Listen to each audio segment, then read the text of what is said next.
Hello YouTube family, just wanted to cover my account for today, December 16th, 2020. It was not an uneventful day. Other than Bank of America just barely moving 8 cents up, that's kind of nice. And then the time decay on the call basically being worth a little bit, just another dollar. If you look over here, we still got about 18 bucks to go, and that's what, by Friday, when they expire, hopefully it expires worthless. I keep the stock so I can sell another covered call against it and keep making money on it. General Motors was a funky one. It dropped so hard this morning, and quite frankly, I panicked and I rolled the $44 strike price down to $42.50 because I thought, oh, this is crazy. I tried to earn a couple extra dollars, not much, 9 cents per share. I guess it is kind of a lot. So it's 9 times 400. It's at 36 bucks. Earn an extra 36 bucks. As for space, this one was kind of a funky one. I feel like I've made a lot of trades on space and made a decent amount of money on it. I had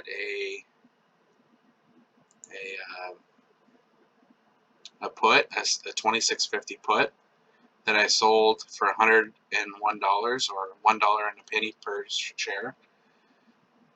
What I sell? I sold it yesterday morning, and then the stock didn't. I mean, it went way down, and then it came back up. It didn't quite hit 26.50 when I bought it back for 80 bucks, so I made $21 in the day. Again, not bad, not great, but not bad because it's 20 bucks. I mean, it's kind of helping me pay for the losses, the unrealized losses, nonetheless, but the losses in General Motors. So here's my buy to close at the $44 strike, and then sell to open at the $22.50 on this. So I guess really the big difference is it's actually just 0.05 times 400. So the big difference is an extra 20 bucks on General Motors. And with how much it's gone down, an extra 20 bucks is an extra 20 bucks, right? That's a pretty big difference. So as it sits, kind of the plan is to I'm gonna just leave it. Bank of America. I might actually close this out or roll it out one more week, so that I kind of lock in the premium that I've made. I don't necessarily want the stock to get called out of the account. I kind of want to earn extra money on it since it's been a pretty stable stock. Hasn't moved very crazy at all. It's one of those ones where I've kind of gone, oh, I'm in, I'm out, I'm in, I'm out. I'm a very emotional guy, so that's why I'm also talking about these trades as they go. Hopefully, what I say connects with you. Hopefully, you understand this stuff just a little bit better. There's lots of videos out there that go into the details a lot more, but a lot more of you. There's a lot more people out there that have there's like no emotion at all, and they could have just rode out all the space puts that I've bought and sold this week.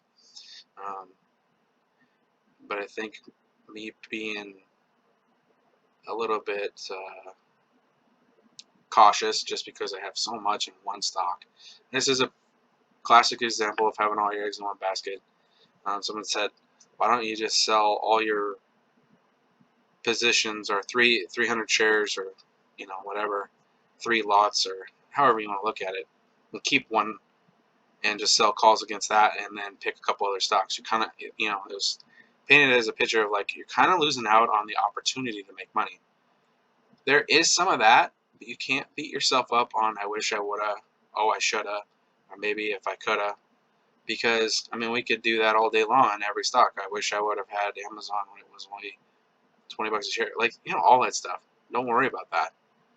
That's why you pick a strategy that you like that matches your risk tolerance, that you grow to understand with stocks that you like, with money that you don't necessarily have to worry about losing. The whole concept of not doing this with rent money. General Motors is a huge example. I mean, the first 4.5 weeks of doing this, it was all wins for me, and that's kind of like, whoa, I'm ready. Let's do this, you know. And then next thing you know, I get into General Motors, and I'm looking at an unrealized, like I can still get the money back. I don't have to do anything, just wait for it to go up, which I've said. I like General Motors because I have a feeling that they'll do good as a company. I mean, they lasted for a really long time. They filed for bankruptcy because they had horrible management that literally flew to their bankruptcy hearing in a corporate jet, spending hundreds of millions of dollars on stupid things. I mean, it's just completely um, interesting characters. Let's just say that. Also, if you look over here, it with it going down still, and then the calls being worth a little bit more. 707.11. If you take that number and divide it by the 400, so 707.11 divided by 400, that's only down $1.76 a share. So if we go back out to hit trade, position, we hit trade, and we short a call, we short or we sell a call. And let's just say we go out a little over a month. Well, that doesn't quite take us there. So we go out, oh wow, there you go. We go out 90 days at the $45 strike price. There's $207 of the premium. That strike price, it's, who knows if it'll fill. But anyways, it's just kind of something to look at, right? So I'm only short $1.67. I could sell that call, and then by March 19th, the premium on the call will return my money. So it's like, well, I could probably break even within 3 months. Not to mention, if you look at the difference, so the $45 per share, the $4,500 minus where it's at right now, the $41.42 equals a price difference of $358 per 100 shares. So times that by 4, you're looking at a $1,400. I mean, in the event that it does go up that high, plus, so 1432, and you got 207 times 4. So 1432, so 207 times 4 plus, yeah, you're looking at a little over $2,000. So then, I mean, you can see where time matters, right? Time definitely matters when you're doing this. Collecting the weekly premium matters. Also, if you can collect a weekly premium that you can continue rolling out, I think the 2-week mark is potentially the highest return on your premium. But there's also the thing that I was trying to figure out is market exposure. It's like you don't know where it's going to be in 2 weeks. I mean, I had a couple of trades that I had that were a couple weeks long, and I'm going, man, I could have made money all the way down and then back up. And yes, you will pay a lot more in commissions, and you will pay a lot more in fees that way. But I mean, just the return on money is I don't know, it's kind of significant. I mean, if you look at over here, Apple, $10 in commissions, and out of all those trades, I still walked away with $492.08. I guess it's $10 in commissions, $8 fees. I think the fees is where the $5 hits when the stock gets assigned. Actually, that makes a lot of sense because Bank of America is $5 in fees, but $2 worth of commissions probably means about 2 contracts. And then General Motors, you're looking at $15 in commissions. Yeah, I bet you that's what it is. So the fees, assignment of stock is a $5 fee, plus the commission that you whatever.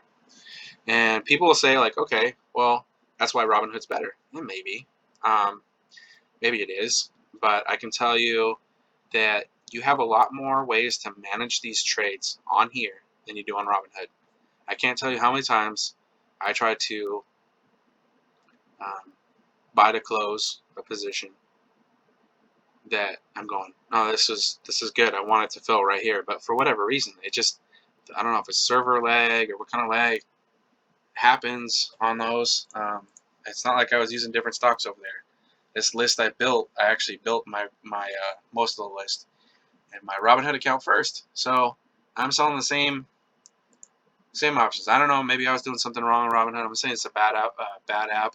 It has its place. It's a good app. You can make a lot of money off it, especially if you're doing the smaller dollar trades like Ford, where Ford you know it's if you're not willing to risk as much and you want to make a couple dollars of premium, or maybe you do want to pick up 100 shares of Ford. Um, so you would sell the put almost next to at the money, and then you pick it up if it goes down enough, or if it continues to go up, you just make money off of make money off your cash.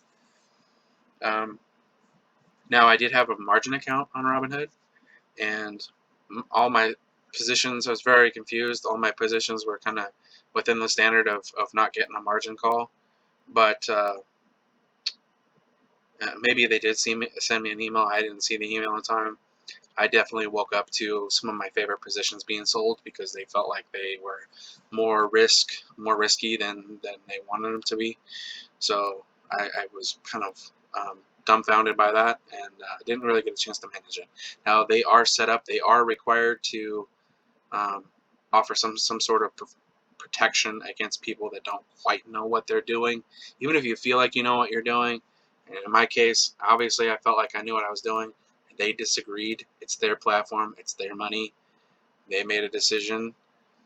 Um, so I'm a little hesitant to use them uh, for that margin situation. And I figured, like, if I had this much cash, why not get a little bit of leverage out of it, making trades that I couldn't make. I think it was $1,700, $17,000 worth of General Motors stock. They got to make premium off of, and I don't even have that much in the account. So there you have it. If you have any questions about what happened, if what I said doesn't make sense, please comment down below. Um, Hit that like button and subscribe if you want to see more content like this. I am just getting started. I have no idea how to make YouTube videos.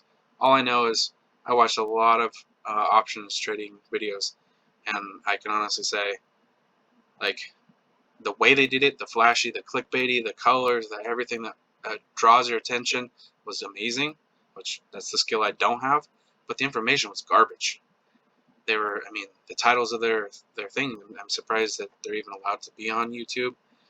There's no such thing as a never lose strategy, but I mean, people literally say that all the time. They try to sell their videos as like you can never lose. Well, that's crazy. Look at this. And maybe in paper trading or maybe in a vacuum, it's better to. I mean, you obviously just like, oh, I'm not going to count that loss. I didn't lose because I didn't count it. Well, look, this is real money. That's a real loss, and not actually realized loss, but it's definitely a psychological game of going, oh my gosh, that's down $700.